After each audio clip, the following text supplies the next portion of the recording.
Welcome to On the Road to Success. Today I have a special guest, Jeffrey Hayzlett, the CEO of the C-Suite Network. You were formerly working with Kodak a few years ago. A lot of companies. Just a big one that I know. You recently came out with a book. I would love to definitely get into that because that's something that I aspire to do in my career. My fourth book. It's the Hero Factor, and it's off the charts. So it's about leading culture organizations, hero organizations, and as a result, as a CEO, you become a hero. But yeah, I've bought and sold over 250 companies in my career, billions of dollars of transactions, and so yeah, it's good to be doing just one company today, just the C-Suite Network. Yeah. That's awesome, man. If you guys don't know who I am, my name is Carlos Collado. And this is actually the second time I'm interviewing Jeffrey Hayzlett. The first time was a great interview as well. It was just, you learn. Yeah. There was some audio issues, but it's all good. No, you always learn. I mean, look, when I first started out in television, both when I was doing my own show on Bloomberg, I learned a lot of different things, the little tricks of the trade, And then the more I do my own television network, we own C-Suite TV. We have 47 different television shows on C-Suite TV, and I film 2 shows where I do myself, and I'm always learning things about that all the time. That's awesome. I really want to get into what you're doing right now as a CEO and how you became the CEO of the C-Suite Network. Yeah. But if you can just tell us briefly your story, growing up, how you got here. Yeah, my father was in the military. My mother was a bookkeeper, eventually went into real estate and doing her own thing in the business. But my father passed away when he was 61. From Agent Orange, some stuff he got from Vietnam War when he was in the service for many years, of course. His entire career he was in the military. Was a senior master sergeant of a bomber wing. So we lived Air Force Base to Air Force Base. So almost every year I moved to a different place, different town, different school, or every few years. Sometimes we moved back multiple times. Like I lived in Georgia a number of times. I lived in South Dakota a number of times, and South Dakota finally became home. I loved South Dakota so much. My parents got divorced when I was around 14 after my dad came back from Vietnam. Things just didn't go well, It's always a tough thing when people are off serving for their country. And so when you got back, they divorced. And so I lived with my mom for a couple of years, and then I went to go live with my dad. And then I went out on my own. When I was 16, I was pretty much, from 16 on, I was pretty much on my own. And doing my own thing, living in South Dakota, and crashing on people's beds sometimes, and have my own little place from time to time, just making a living. And then I went off to college and met my wife, been married ever since, and been starting and buying and selling businesses, now serving on boards and running the C-Suite Network. That's awesome. We're definitely going to get to some of the job duties that you're doing as a CEO, leading a team and stuff. But I really want to get to the book that you just came out with. Yeah, the Hero. I would love to show you some love. So if you can just briefly say the title of the book and what will be the biggest takeaway that somebody would take from the book? Oh, wow. There's a lot of them, but The Hero Factor is the name of the book. And it really it's been described as the book that takes over after Good to Great. So we have these great companies out there, but those are good bottom line companies. And so page 12, I know exactly which page, it shows you a hero intensity chart. So where your business scales on hero values. Values of saying, I'm going to run my company like a hero company, doing the right things for the right reasons, to value people over profit. And we find that when people value people over profit, they make more money, they gross more revenue, they have greater customer satisfaction, customers like them more, vendors like them more, everything. So, and their employees are happier. That's the big takeaway. So how does your business stack up? And so we have a scale that shows you where, the hero factor companies are way up here. Then there's good companies, and then way over here are bottom line companies. They just don't have the hero values, but they make great money, like a Walmart, a GE. Right. They do very well, but they don't have the hero values. They're not taking care of people in their own communities.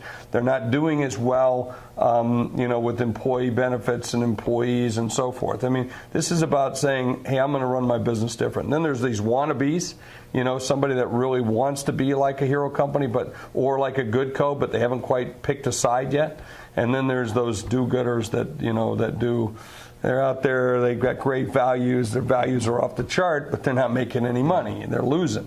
And then you have those asshat companies way down there at the bottom of the scale who just just do things for the wrong reasons and take advantage of people.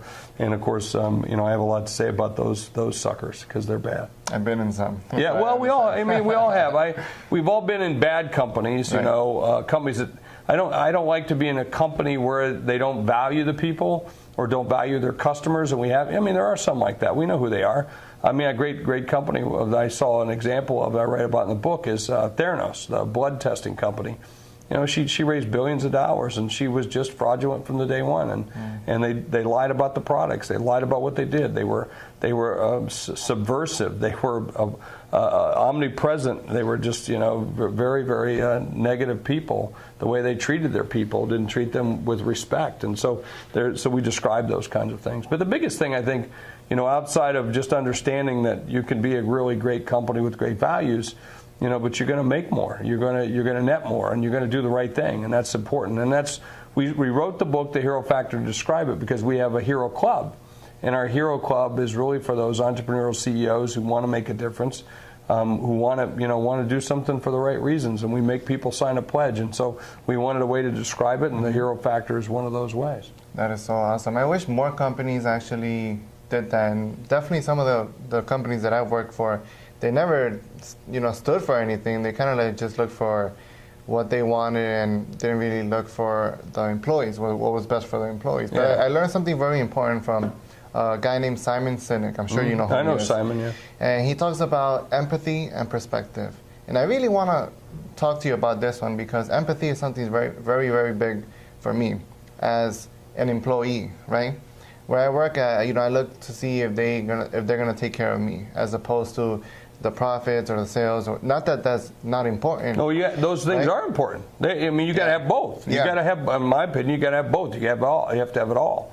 But you got to be able to make money. Right. If you can't make money, then all you're going to be is a wannabe, or a do-gooder. And look, this country was built on the free enterprise system. This country that is our greatest tool that we have in this country, is our economic might. Our system of free enterprise system is allowed us to build the kind of things that we want. And when all said and done, or anywhere in the world, where do people want to put their money? Right here. Mm-hmm. Where do people want to do business with people first? Right here.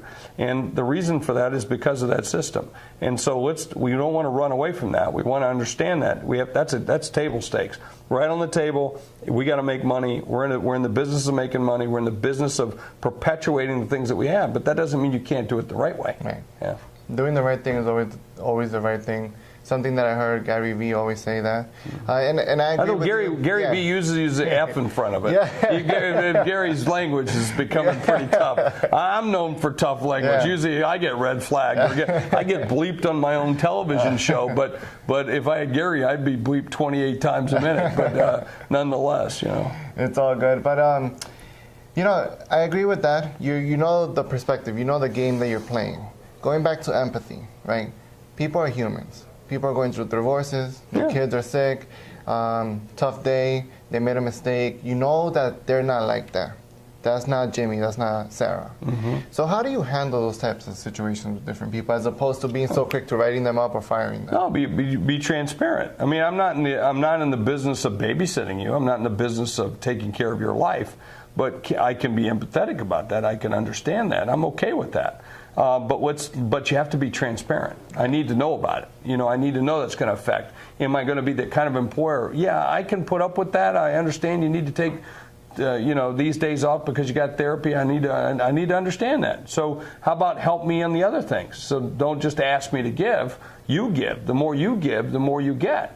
And so it goes both ways. So I like to give to employees, and I like to get back too. And I like them to give to me, and I'll give back. And that has to be it. But you have to be transparent. I write about that in the book, and the Hero Factor, about how to be transparent and how to be diverse, how to be inclusive, and to drive those even harder, and then also how to pick sides. In fact, by the way, again, I want to put a shout out for the book. You can go to herofactorbook.com, herofactorbook.com, and we actually give you an assessment that you can take about you can take a free assessment. You don't even need to buy the book. Just take the assessment to find out if you fit into the Hero Factor or not. That's so amazing. Yeah. There's this author named John Maxwell. I know John. I usually say when people ask me, because I'm a heavy reader, I read 50 books last year. Good for you. I'm looking forward to doing the same thing. Read 100. Yeah. So usually people say, what book should I read? And Think and Grow Rich and blah, blah, blah. And then well, they should read Think and Grow Rich, the How to Win Friends and Influence People, right? The Power of Positive Thinking, Og Mandino, The Salesman. These are all books that I would recommend right off the bat. And then I usually say any John Maxwell book on leadership. John's which good, I love. yeah, John's good. He said, I was watching a talk that he did on YouTube recently, and he said, if you want to have the best 2019, right? Everybody wants that. Everybody wants to have the best year ever, right? I do, you do, your company does.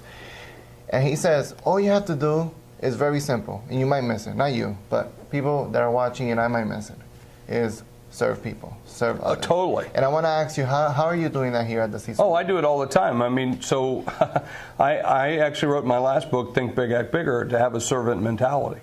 You know, I do certain things for my employees. I want them, and they serve me too. I got to tell you, every day, they want to make sure that I'm drinking enough water, and so they're always bringing me water. And usually my daughter or someone in the office goes and gets me lunch because I forget to eat. It's hard to believe a big guy like me, but I just get so busy and get so wrapped up.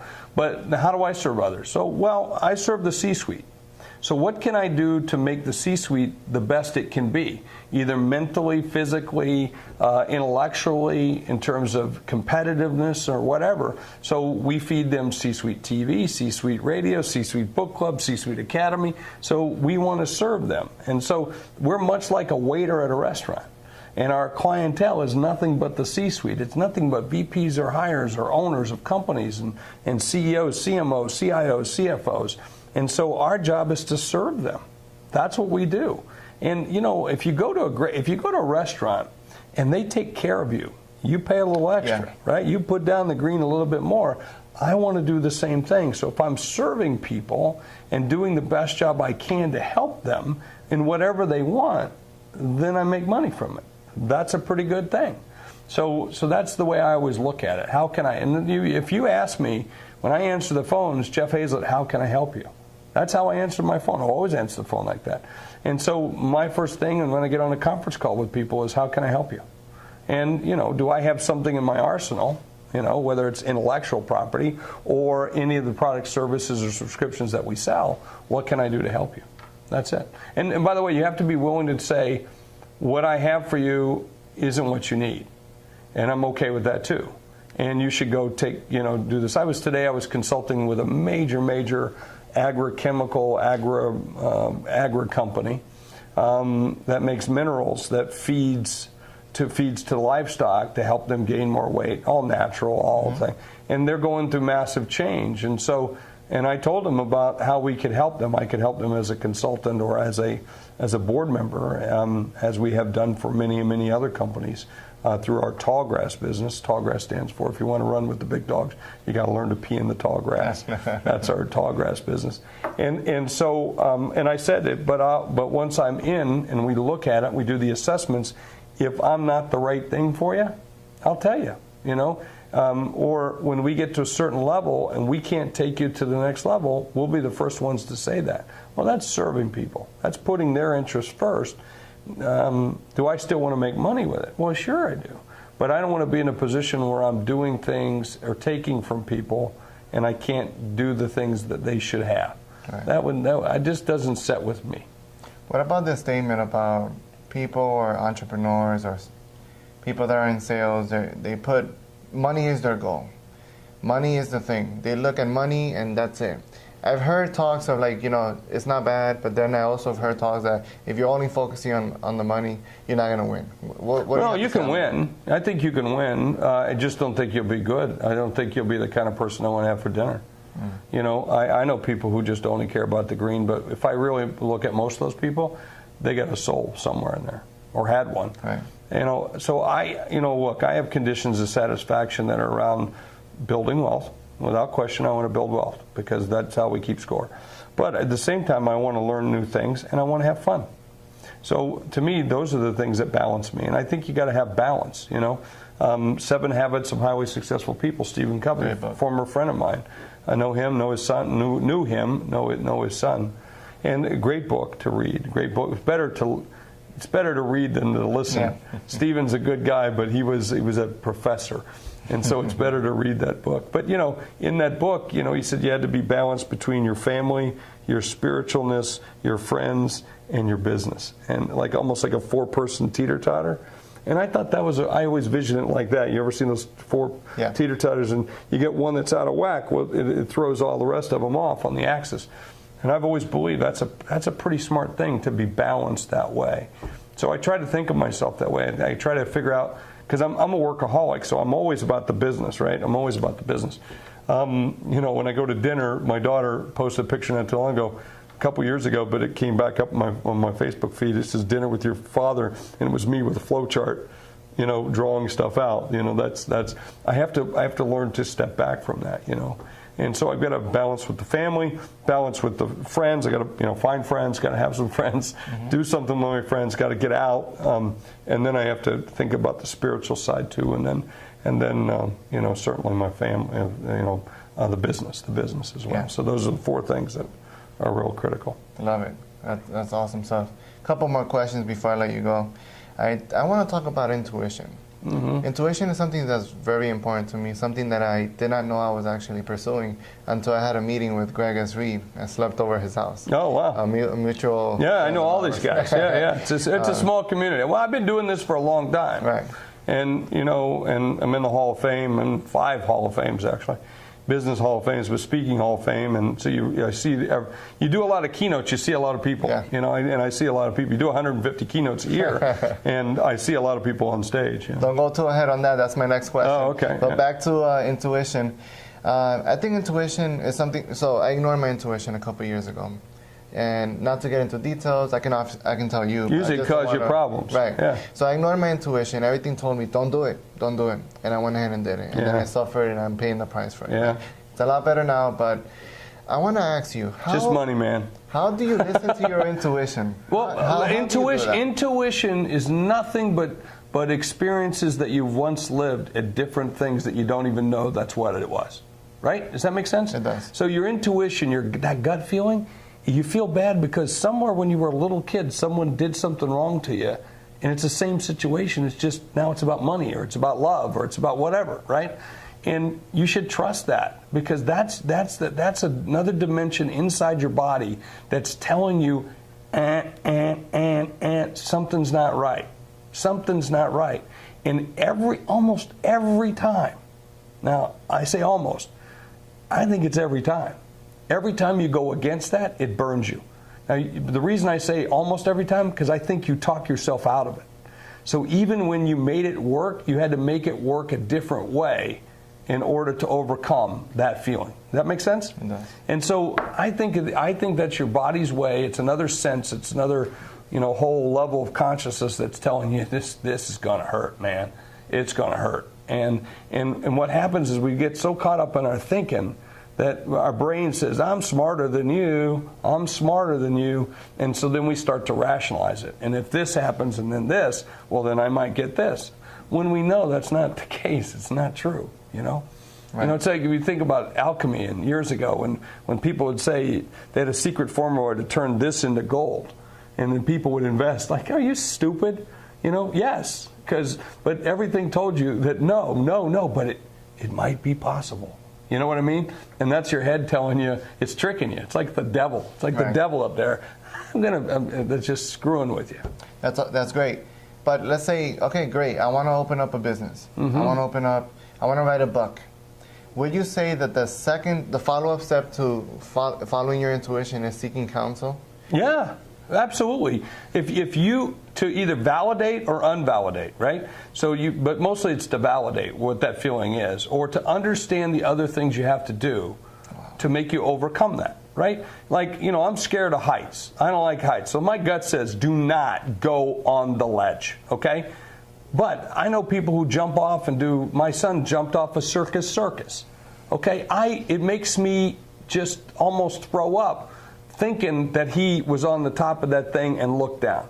But he survived, right? Now, someone could coach me through that, and I would survive, okay? There's a chance that I wouldn't, but I would, by and large, nobody's killing people off the top of circus, right? So I would want to seek counsel of some people who've done it before and show me how that I can overcome that. But that's usually because the reason I'm scared of heights is because I got thrown off the top of the high dive, or I fell off of something, or I just didn't, it just wasn't grounded. So yeah, you can overcome that. That is awesome. Couple selfish questions over here. Yeah. I want to be a motivational speaker or talk around the theme of intuitive success, which is the book that I'm working on now. All these interviews, and I also want to be a best-selling author. So I really just want to open the floor to anything that you will counsel me on in what I'm doing, because I believe this is what my intuition is telling me right now. I have the great interviews, I have the footage, I've done the work, which is awesome. I've met great people, but I don't think the words that we're talking right now, it's very hard I've tried it the whole year, and it's very hard for me to put it on paper. Like I go back and read it, I'm like, man, but well, then get somebody else that can help you with it. Look, I'm not good about writing. First of all, I can't. If I start writing stuff, I write well, but you can't even read my writing. I mean, I can't. Half the time I'm looking at the words, going, "What did I just write 5 minutes ago?" I can't even read it. So, but the same thing goes with writing. I'm very good at speaking, right? So I'm very good at visualizing and then orating whatever the story that I visualize, right? So what I do is grab somebody else that can help me take that, write it down, get it done, get it recorded, and then put it into the prose that's me. And so luckily I have a great co-author named Jim Eber, who's become my muse, and also is the person that captures a lot. He writes like me, thinks like me, and so much his wife said the other day, quit being a Hayzlett.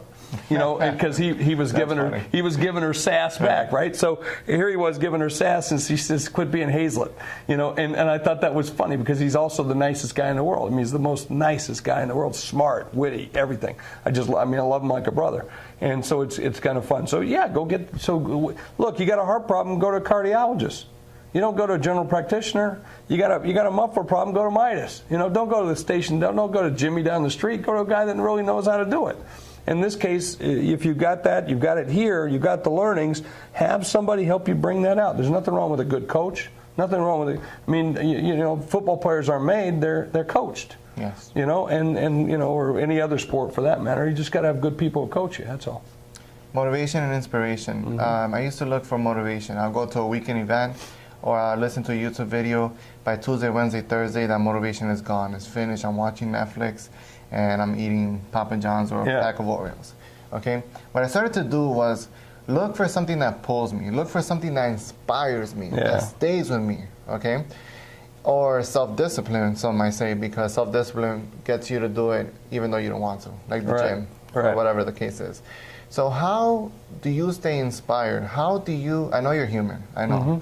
So how do you stay with that momentum that you have in the C-suite network and in everything else that you do? So I make those part of my everyday, so they become what might be inspiring and motivational for others is my everyday. And so how do I take those feelings, those things that I do, that way in which, and make them habits? So, I get up, I start my day at 4 o'clock in the morning. I start reading emails. I start doing things. And I might lay in bed till 6:30. But I'm working, doing my stuff, because my mind is already moving. And then, so I develop the habits, the skill sets that I need to be able to do that I find inspirational and motivational to keep going. So the time I'm ready to go, shower, boom, I'm like, wow, I'm excited. You've already been in business. I'm already been in business. I'm ready to go. And by the way, I'm 2 or 3 hours ahead of everybody else, right? So make those things habits, and by making those things habits, it's like, by the way, with a book, or I had somebody the other day said, "What makes a great speaker?" I said, "Being great." And how you get great, you practice and you work it and you do it, and so that's what you got to do. So you have to make those motivation, that inspiration. You can't just be you get motivated and you walk on coals and it's over. You got to walk on coals every day. Yeah. You got to make it every day, not just once in a lifetime. So what are those coals that you're walking on? What are those challenges you're overcoming every day? What's that list? I start every day with what's called a MAR, Management Action Review, from an old way of thinking, and I have 3 columns. Big stuff I got to get done immediately, things I need to be thinking on, and then what are those little emails or things that pop up that I've got to get done. At the end of the day, I try to cross that sheet, or I carry that sheet to the next day. And by the end of the week, I try to get those sheets cleaned up. That's my big thing. That's how I do it. But you got to start off with it every day. I got to tell you this. when I started all of this, I didn't know that I would be interviewing people like you, or CEOs, or anything like that. Yeah. And what I did was, I didn't know it at the time. I wasn't aware of it at the time. But what I did was I took action. If I would have waited to practice on how to do an interview, which is not a bad thing, but I wasn't going to take my 2 Yorkies, practice for a year, and then go interview somebody. Right. I just wanted to know myself. Yeah. Right. So no one died, right? Exactly. I mean, you look back on the old stuff and you go, "Oh my God!" Don't get me started on that. Exactly. Right. I did that the other day. Yeah, don't do that. Don't do that. The other thing is, once you write the book, never read the reviews. Okay? Never do that, because there's some guy. My first review on this new bestseller, which has sold 100,000 copies, whatever it is. And it's in the top 100 every day since we've launched it. And some guy wrote how much it sucked and gave me a 1-star review. And of course I read it, and I broke my own rule. And then my staff was going crazy, going, "Get it off the site, get it off the site. This is on Amazon." I said, "No, leave it up there." He didn't like it. Tough shit. I mean, I like it. But then I go and look and see what other things the guy reviews. He reviews vacuum cleaners. I mean, that's what he writes. He writes reviews for vacuum cleaners. So basically, this guy sucks, and he's writing about my book. So it's okay. Yeah. You get that thing, but you just don't worry about that stuff. You can't let that get down. And so even when people are your mother and your grandmother and all these things think you're wonderful, you got to put those things aside, and you got to pull your biggest detractors. Because if you're going to be a thought leader, if you're going to be at the top of your game, people are going to hate you. People are going to love you, but there are going to be people going to hate you too, and that's okay too. Because I want to measure. See, I'm a guy like you want to measure me by my enemies. That's how you want to measure me. It's not my competitors. If you measure me by my competitors, wow, that's pretty cool. I want to be compared to the best of the best. I want to compare to the meanest, the baddest, the greenest, whatever it is. I want that, because that makes me that much stronger too. So I want to say thank you for your time. My pleasure. I'm having fun. Me too. I guess what I was trying to say was I'm just grateful that I didn't wait. Yeah. Because if I would have waited, I wouldn't have met people like you. Again, no one died. Yeah. If you wait, look, an idea without implementation is air. An idea without implementation is just air. So implement, change, adapt, change, or you'll die. Yeah. So keep it up, keep it up. You'll get better with it. You'll do more. You'll figure it out. You'll start wearing. Before long, you'll be wearing makeup and the whole bit, and then all these people will be running around you. That's the way it works. That's awesome. Thank you so much for your time, Jeffrey. Thank you, brother. To me, I'll link everything on the descriptions. Follow him. I mean, everybody, you should know who he is. I promoted you so much, so check him out. Thank you for everything, and this has been the best. Thank you, brother. Thanks.